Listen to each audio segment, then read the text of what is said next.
నమస్తే, welcome to 99 TV. Updates చూద్దాం.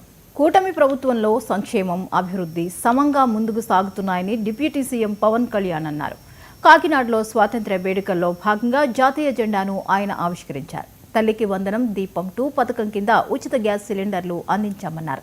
ఈవేళ నుంచి ఉచిత బస్సు పథకం ప్రారంభిస్తున్నామని, పల్లె పండుగ ద్వారా 4000 కిలోమీటర్లు సీసీ రోడ్లు, 2000 కిలోమీటర్లు బీటీ రోడ్లు, 22,500 మినీ గోకులాలు, 1,00,000 నీటి కుంటలు ఏర్పాటు చేశామని చెప్పారు.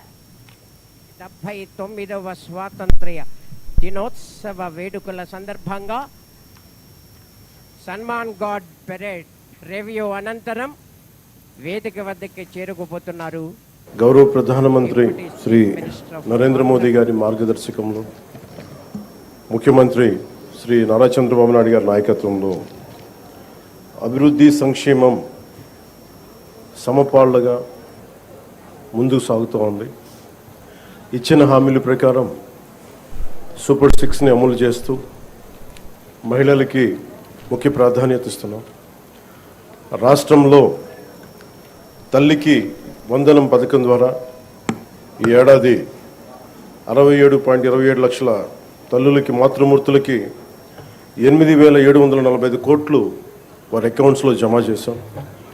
అలాగే దీపం పథకం కింద 2 విడతల్లో 1 కోటి ఉచిత గ్యాస్ సిలిండర్లు ఇచ్చి 5 ఏళ్లలో ఏడాదికి 3 సిలిండర్ల చొప్పున 13,423 కోట్లు ఖర్చు చేయబోతున్నాం.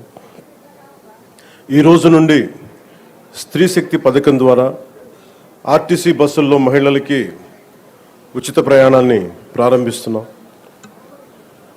పంచాయతీరాజ్ బాధ్యతలు స్వీకరించిన వెంటనే జాతీయ పండుగల నిధులను మైనర్ పంచాయతీలకి 100 నుంచి 10,000కి, మేజర్ పంచాయతీలకి 250 నుంచి 25,000కు పెంచి సర్పంచుల ఆత్మగౌరవాన్ని కాపాడాం. గ్రామ స్వరాజ్య సాధన లక్ష్యంలో భాగంగా ఒకే రోజు 13,326 గ్రామ పంచాయతీల్లో గ్రామ సభలు నిర్వహించి ప్రపంచ రికార్డు సాధించాం. పల్లె పండుగ ద్వారా 4,000 కిలోమీటర్ల